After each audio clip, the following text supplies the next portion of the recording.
Hi everyone. So up to this point, we got our samples, we concentrated our samples, and then we did RNA extraction, and we used some portion of this RNA. We converted this RNA into complementary cDNA. Now we are at the step of quantifying it. This is called qPCR. In this qPCR, we are going to use some reagents, primers, and probes, and through that, we should be able to quantify the copy numbers of the virus in our samples. To do that, we need some standards. So, to do qPCR, you need standards. So standards are your positive control as well, and those are your genes. You know the quantity. And for example, for our BRCV surrogate, I ordered a G block, which is a fragment of the BRCV gene, and I ordered through the IDT. So I gave them this sequence, and this sequence belongs to BRCV virus and gene, and I have primers and probes to amplify this fragment of the gene. So I'm going to use this G block gene fragment as my standard, and it comes in a tube, and the concentration would be 500 nanogram. It's a dried fragment of this sequence, and it comes like in this type of tube. It has the date of the production and the name of the gene fragment you gave, and it comes with this paper data sheet. So it gives you what is the quantity of the gene fragment in it, and then when you get it, there is the instructions to make the solutions, the known concentration of the gene fragment. So I made it 10 nanogram per microliter, and from these standards, I'm going to make some serial dilutions. It's gonna be like this. I prepared an Excel sheet, and through this I will calculate my standards and serial dilutions of it and make my dilutions, and I'm going to use those standards during the qPCR to make my calibration curve. And through the calibration curve, I should be able to quantify the unknown gene quantities in my samples. So I'm gonna make some serial dilutions.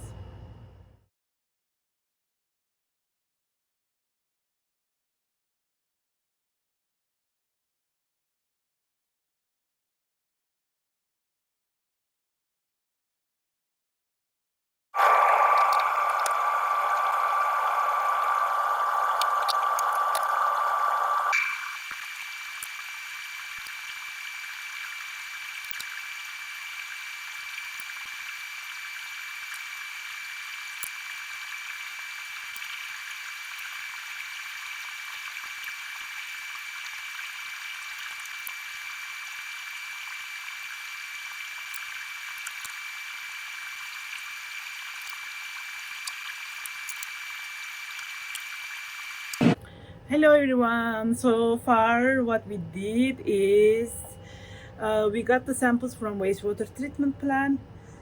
Before concentrating them, we added our surrogate virus into our samples. So in the end, we want to quantify it so we know the efficiency of our methods. So we did that. We concentrated our samples using an ultrafiltration method, and after that we did RNA extraction and using a commercial kit. And when we get the RNA, we did convert our RNA to complementary DNA, cDNA, using reverse transcriptase enzymes and regions, and we got the cDNA. Now it is the qPCR time, so we want to quantify the number of the titer of the virus in our samples by using the specific primers and probes designed for those viruses we are interested in. So in this case, we are interested in the COVID virus, SARS-CoV-2 virus, and we have specific primers and probes for that. And now I'm gonna do qPCR, and just to show you. So here I put all the tools and the tips, pipette tips and pipettes and the tubes and pens and ice plate. Whatever I need to do for qPCR, I place them after wiping them with ethanol and RNAs away, and I put all those things I need into this biosafety cabinet, and I turn the UV light on. Now I'm sterilizing it before starting my qPCR because qPCR is very sensitive. I would like to get any bit of contamination if it is there, so UV would degrade RNA or DNA there. And I placed all my sample regions and the standards I need to do for qPCR on ice, and I'm melting on ice, so I will start my qPCR soon. So these are my regions, specific primers and probes for my surrogate and the genes I am interested in. And before starting, I always like to prepare and to lay out all the things I'm gonna do it. So how much of which primers I need, what are my primers, and what are the concentrations. I lay out those on a paper, and in this one I have my standards and showing how I calculated and how I diluted from stock, doing a 10 times serial dilutions, and each time it's diluted to 10 times, and it shows the steps of it and the copy numbers of the virus in each sample or in each standards. It's here, and in this table I show the primers and the probes concentration I need for my qPCR. In this one it is for N1 gene of the SARS-CoV-2, and for the qPCR I am using a master mix. It is 10 times concentrated, and then I need forward primer, reverse primer, and a probe. It comes as a mixture from CDC. It is a CDC reagent, and we bought it from IDT company, so it comes as a pre-mixed. So that's why I'm going to use a 1.5 microliter of that in 25 microliter of reaction. So the first column shows the concentrations of each regions in my reaction, and the second column shows from the stock how much I need to put in. So in this column it shows how much of each regions I need to put into 20 microliter of a reaction volume. So the first column shows their concentration, and the second column shows for 20 microliter of a reaction how much I should take it from each regions. So here I listed all my samples. I am going to use RNA of each samples, and this is a plate representation of the plate. It's a 96 well plate, and I placed each samples into each well in this layout, so I'm not gonna get confused when I'm preparing my samples for qPCR, and I know exactly which well I'm gonna put which samples. This helps. So it is important to include with each plate no template controls, which is a PCR water. You use the same master mix which has the primers and probes and the buffer in the solution, but it doesn't have any samples or RNA in it. So you would like to test the contamination if it is coming anywhere, if there is any contamination with your regions or the pipettes or water. So that would show you the contamination. As a result, for those wells, you don't expect to have any amplifications. All the regions for qPCR except the sample. It's going to have all the regions I showed you before. I'm going to prepare a master mix, including primers and probes.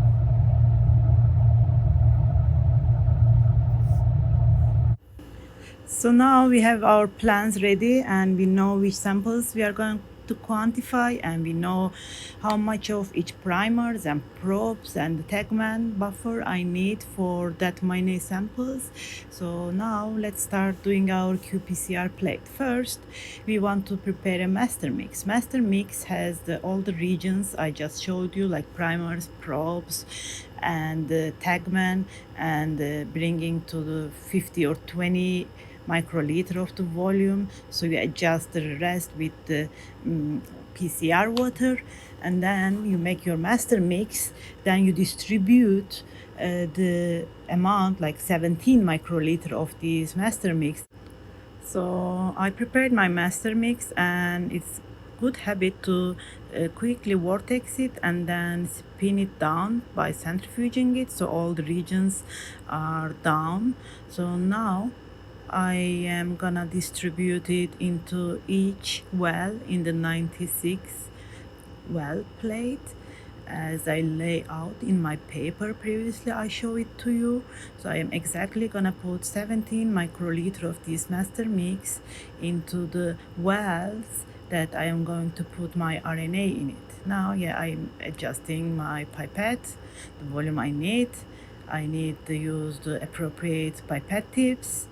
So now I'm going to just distribute my master mix into each well.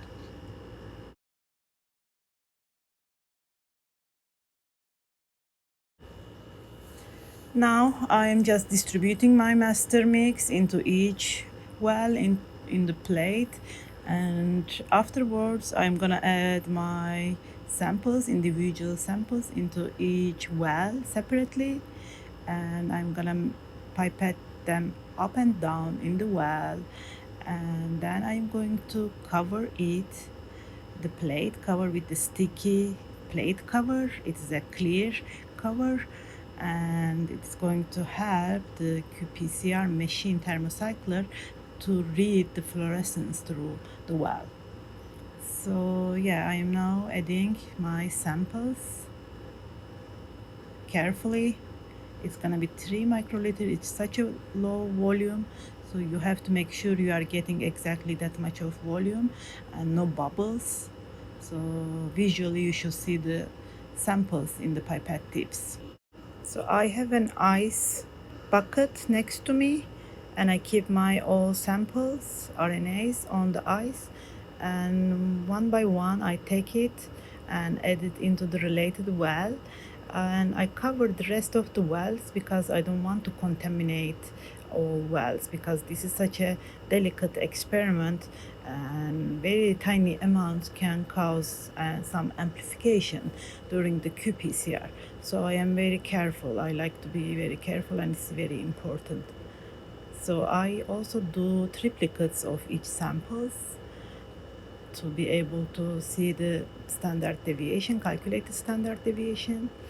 You should also include the standards, like 6 points of standard made the serial dilutions from the stocks. Let's say from 10 copies to the 10 to the 5 copies in microliter.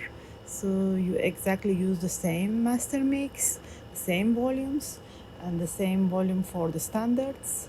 and you add those into the plates as well, triplicates, and in the end the machine, the software, are going to read the fluorescence, and the number of the fluorescence would give the number of the virus titers in the samples, and it's going to make a calibration curve, and from that calibration curve it's going to calculate give you the quantity of the virus in each samples, the unknown samples. You don't know the concentration, but this machine is going to read the fluorescence that would emit during the reaction, and based on the number of the copies, it's going to give you some intensity of this fluorescence, and from there this calibration curve, through the calibration curve you are able to quantify the numbers of the copy numbers of the virus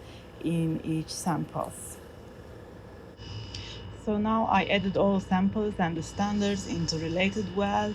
Now I'm going to use this micro seal. It's an additive seal, and it sticks to the plate. So I'm securing it by pressing using some tools. In this case I'm using the pen and the pipette.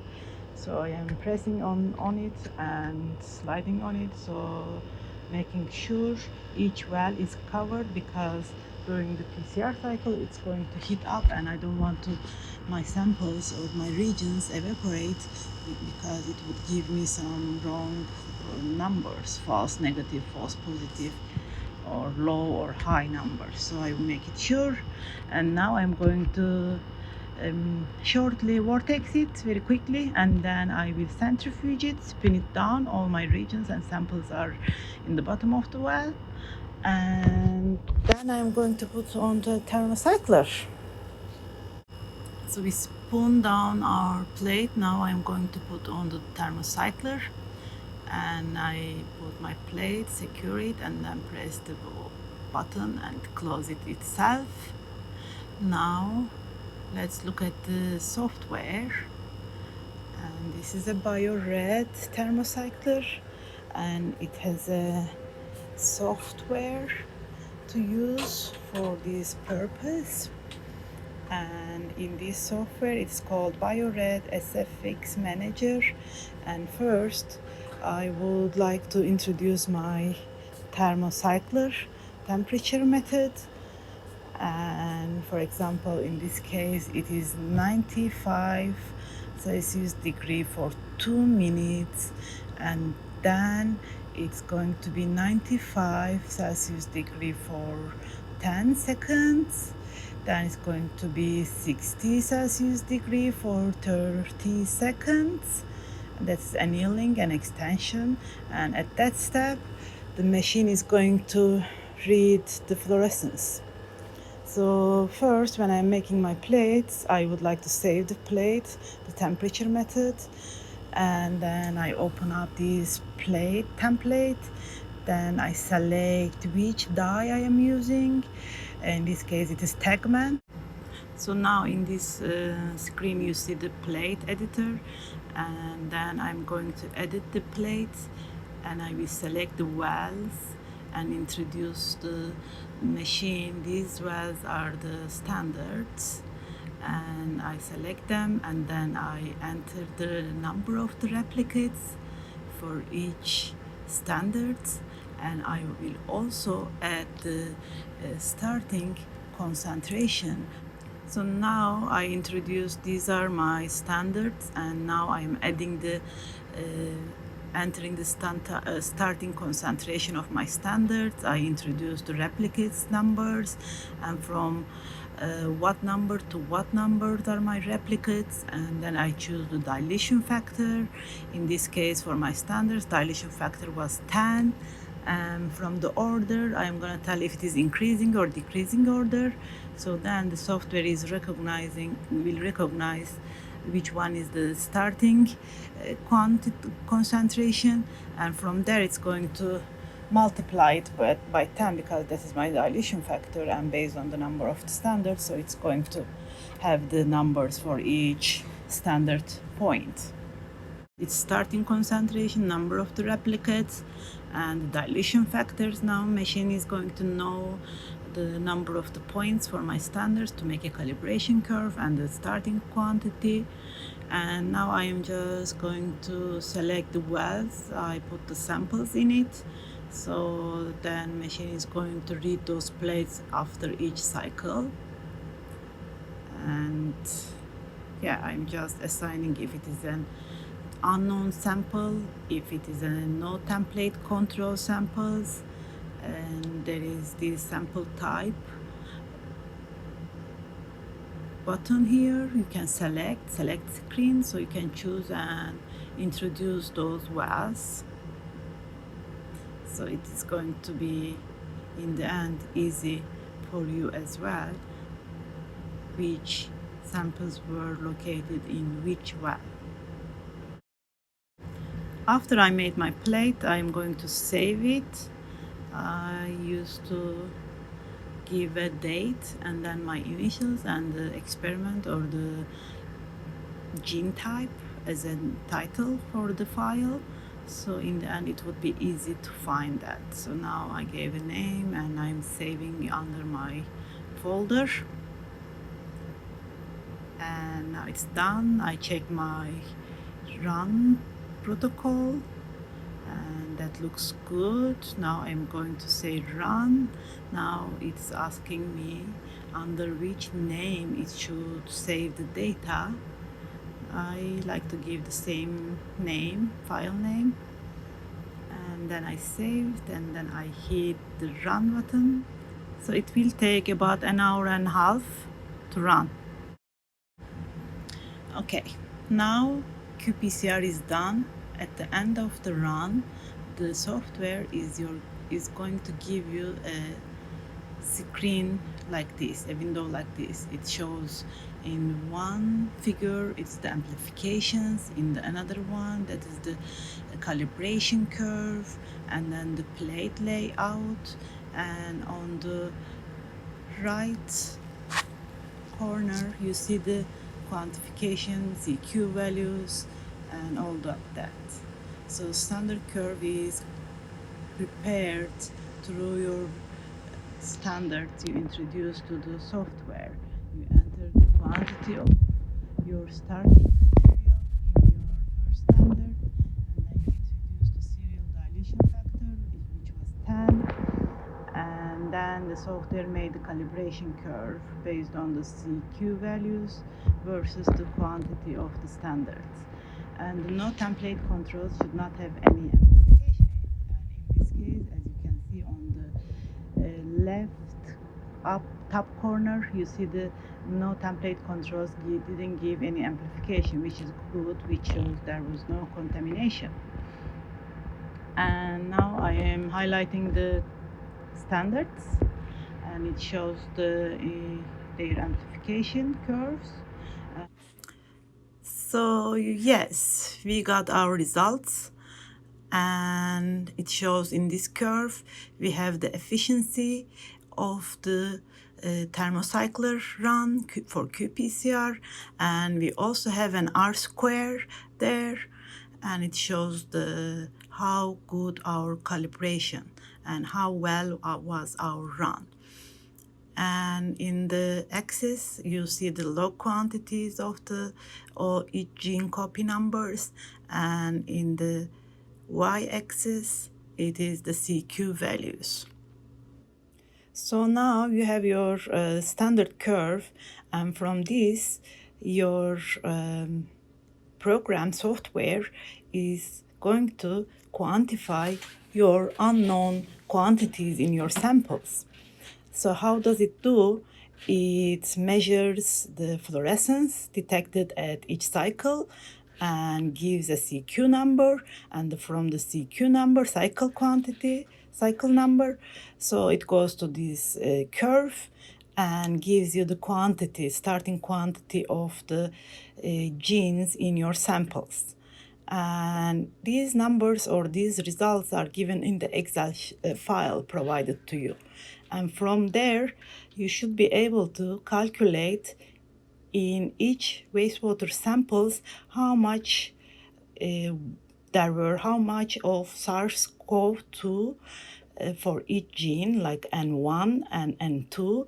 Actually, N1 and N2 are the same genes, but their primers and probes are different, so it amplifies different section of the same gene, which is N gene for SARS-CoV-2.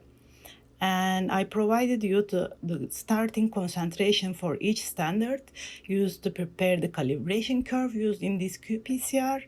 And I also provided the the volume of the wastewater used for the concentration and the volumes in each steps from the concentration to the qPCR steps.